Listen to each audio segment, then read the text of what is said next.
Mon Canada doit voir. Hey, c'est l'idée croyez. C'est l'idée croyez.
calme, s'il vous plaît, nous sommes à l'église.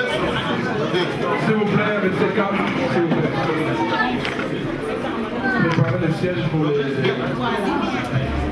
les parrains. Enlevez qui a vu le micro là. Je vous demanderai s'il vous plaît de respecter un peu le lieu où nous sommes. S'il vous plaît, protocole, faites votre travail. Frère, s'il vous plaît, nous sommes à l'église. Faites un effort de respecter. Faites un effort. C'est beau ça. On va faire un petit effort, s'il vous plaît, de respecter ça.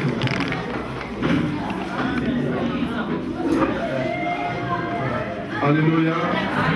Voilà, on devait commencer à 16h, mais vous savez, les mariés, c'est pas nous. Chez nous, on respecte les temps. Nous, on dit 16h à 17h, on finit.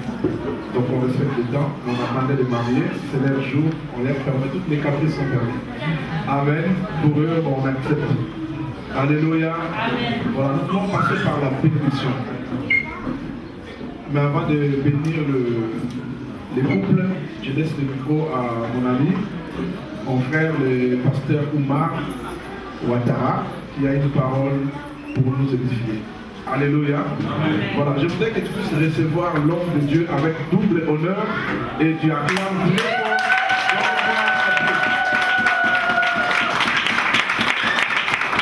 Alléluia. Gloire à Dieu. Est-ce que vous pouvez acclamer plus fort à la gloire de Dieu? Amen. Que le nom du Seigneur soit béni. Amen. Nous allons vous demander de nous faire une faveur. Si vous pouvez essayer de contenir les enfants de l'autre côté. Parce que je crois que nous sommes à un moment solennel. Parce que le mariage n'est pas une initiative humaine. Ce n'est pas une idée des hommes. C'est une institution divine. C'est une idée provenant de Dieu. C'est pour cela d'ailleurs que Saint Paul, en écrivant aux Hébreux, leur a dit que le mariage soit honoré de tous, avant même de dire que le lit conjugal soit exempt de toute souillure. Il faut que le mariage soit honoré de toute personne, que ce soit les bébés, les enfants, les jeunes gens, les adolescents, les adultes, les vieillards ou qui que ce soit, nous devons honorer le mariage. Même si on ne le fait pas, mais pour une simple raison, pour Joël et Patricia. Je pense que c'est un jour en leur honneur devant le Seigneur. Et pour cela, je voudrais demander auprès de chacun de vous un peu de retenue. Amen. Même si on a envie de se lâcher parce que c'est un jour de mariage, il faut pouvoir se contenir. Et puis leur donner l'occasion de pouvoir convoler en juste bénédiction devant le Seigneur. Amen. Que le nom du Seigneur soit béni. Je vous salue ce soir dans le nom de Jésus. Pour moi, c'est un honneur et un privilège d'être là aujourd'hui. Je ne m'attendais pas à cela. C'est une invitation à un mariage qui m'a été adressée par le pasteur Claude. Et je n'ai pas dit non, j'ai dit oui. Parce que je crois que c'est l'endroit où il faut être. Amen. Parce que la première institution de Dieu sur la terre, c'est le mariage. Avant qu'on ne parle de quoi que ce soit, c'est la première chose que Dieu institue. Avant même qu'on parle d'église, c'était d'abord le mariage. C'est pour cela qu'aujourd'hui, si nous avons une société malade, c'est parce que tout simplement les familles ne fonctionnent pas bien. Et Dieu a institué le mariage pour ressortir la notion de famille, pour que cela soit pérennisé, pour que cela soit valorisé, de telle sorte que chaque personne qui entre dans le mariage sache qu'il a une mission. Et cette mission, c'est de faire en sorte que la société, l'environnement dans lequel nous vivons, soit un environnement radieux, un environnement dans lequel il fait bon vivre. Alléluia. Et la raison pour laquelle Dieu l'a institué, c'est aussi cela. C'est pour que tout aille bien. Amen. Je crois que si nous sommes là, c'est parce que nous voulons que quelque chose aille bien dans la vie de Joël et de Patricia. Amen. Avant toute chose, nous allons prier. Seigneur, nous voulons te bénir ce soir. Nous voulons te rendre grâce. Il n'y a pas de moment autre que celui-là, dans lequel tu nous rappelles le sens de l'alliance, le sens de la relation, le sens de la vie ensemble, le sens de la communion, le sens de la communication, parce que c'est la chose fondamentale. Car Paul dit que la communion du Saint-Esprit soit avec vous. Et c'est dans cette dispensation que nous sommes aujourd'hui, dans la communion du Saint-Esprit. Et nous reflétons cela dans nos relations interpersonnelles. Nous reflétons cela dans nos vies de famille. Et nous sommes venus ce soir afin que tu imprègnes nos vies, tu imprègnes nos âmes, tu imprègnes nos esprits, tu imprègnes nos corps, tu imprègnes nos maisons à travers la bénédiction de Joël et de Patricia. Nous voulons partir de celui avec un témoignage. Nous voulons partir de celui avec une conviction, avec une assurance qu'en vérité tu es Dieu. Et que lorsque tu commences quelque chose, tu l'achèves, tu l'accomplis. pour la gloire de ton seul nom. Nous te bénissons et nous te rendons grâce au nom de Jésus. Amen. Amen. Alléluia. Amen. Que le nom du Seigneur soit béni. Amen. Amen. Est-ce que vous êtes dans la joie d'être là ce soir? Amen. Et si vous êtes dans la joie, acclamez pour vous-même. Alléluia. Dans la vie des hommes, il y a différentes sortes d'événements. Amen. Il y a des événements douloureux, il y a des événements joyeux. Et celui-là est un événement joyeux. Et donc je ne m'attends pas à ce que quelqu'un soit triste aujourd'hui. Mais je souhaiterais que tout le monde soit joyeux. Si vous avez l'occasion de crier Alléluia, faites-le. Si vous voulez dire Amen, faites-le. Si vous voulez acclamer, acclamez. Si vous voulez sauter, sautez. Lorsque vous entendez quelque chose de la part de Dieu. Amen. Et donc comme je disais, ce soir nous sommes ici parce que Dieu nous a donné l'occasion d'être témoins de ce qu'il a commencé dans la vie de Joël et de Patricia. Et Dieu veut que nous soyons participants de cela. N'oubliez pas que la parole de Dieu dit que nous sommes environnés d'une grande nuée de témoins. Dans tout ce que nous faisons, il y a des hommes qui nous voient, il y a des êtres qu'on ne voit pas mais qui nous voient, il y a des situations qui nous voient, il y a des circonstances qui nous voient. Mais le mariage étant quelque chose de spécial, quelque chose de spécifique, il est important que ceux qui y viennent le comprennent. Et je pense qu'ils l'ont compris, c'est pour ça qu'ils sont là. Mais certains parmi nous dans la salle ne l'ont pas encore compris. Voilà pourquoi peut-être ils n'ont pas encore pris la décision de convoler en juste noces avec la personne avec laquelle ils vivent présentement. Mais ce soir, en partant d'ici, je suis convaincu que tu vas prendre une décision sage, intelligente, de dire Seigneur, moi aussi, je veux me marier comme Joël et Patricia, parce que le jour de leur mariage, j'ai vu ta gloire. Amen. Je vais vous inviter avec moi à aller dans la parole de Dieu. Alléluia. On va aller dans le livre de la Genèse, le livre du commencement, où tout commence. Parce que certaines fois, quand on parle de choses, les gens pensent que c'est simplement une pure invention humaine. Mais rien dans ce monde n'existe par lui-même. Tout est par Dieu, pour Dieu, avec Dieu. Amen. Rien qui existe sur cette terre n'est apparu par hasard. C'est pour cela que si vous croyez dans la théorie de l'évolution, vous vous trompez. Il n'y a pas eu d'accident. C'est tout simplement Dieu qui a décidé. Amen. Et nous allons voir cela dans la parole de Dieu. Allons dans le livre de Genèse, au chapitre 1, à partir du verset 26. Est-ce que vous êtes là avec nous? Amen. Amen. Je vais essayer par la grâce de Dieu de m'adresser à l'auditoire et après je parlerai directement à Joël et Patricia. Alléluia. Amen. Genèse chapitre 1, verset 26 nous dit, puis Dieu dit, ce n'est pas un homme qui dit, Dieu lui-même, il dit, faisons l'homme à notre image, selon notre ressemblance, et qu'il domine sur les poissons de la mer, sur les oiseaux du ciel et sur le bétail, sur toute la terre et sur tous les reptiles qui rampent sur la terre. Avant que nous n'arrivions au verset que nous venons de lire, les versets précédents nous parlent de la création d'un autre type d'espèce, l'espèce animale. Dieu va créer les animaux, il va créer toutes sortes de choses. Mais quand il en advient de l'homme, Dieu ne crée pas à partir de quelque chose, il crée à partir de lui-même. Dieu parle à lui-même au pluriel. Dans le texte original, la Bible dit Elohim. C'est le pluriel de Dieu dit. C'est-à-dire Dieu, en français, quand on traduit, on dit Dieu dit faisons l'homme. C'est comme s'il y avait plusieurs dieux. Non, mais c'est le seul Dieu unique qui est le Père, le Fils et l'Esprit. Dieu en concert, Dieu en unité avec lui-même. Il dit faisons l'homme. Il annonce déjà quel sera ce type d'individu qu'il est en train de créer. Ça sera un homme uni avec lui-même, un homme en communion avec lui-même, un homme en relation avec lui-même. Il dit faisons l'homme à notre image. Le mot image signifie qui est comme nous. Ce n'est pas véritablement nous, mais qui sera comme nous, selon notre ressemblance, c'est-à-dire avec notre caractère, avec notre énergie, avec notre potentiel, avec ce que nous avons comme facettes et attributs. Que cet homme que nous créons soit comme ça. Pourquoi? Pour une mission spécifique. Il va venir sur la terre pour me représenter. Il va être mon ambassadeur. C'est pour cela que quand vous allez plus loin dans le livre de la Genèse, et que Dieu à un moment donné réalise que cet homme qu'il a fait à son image, selon sa ressemblance,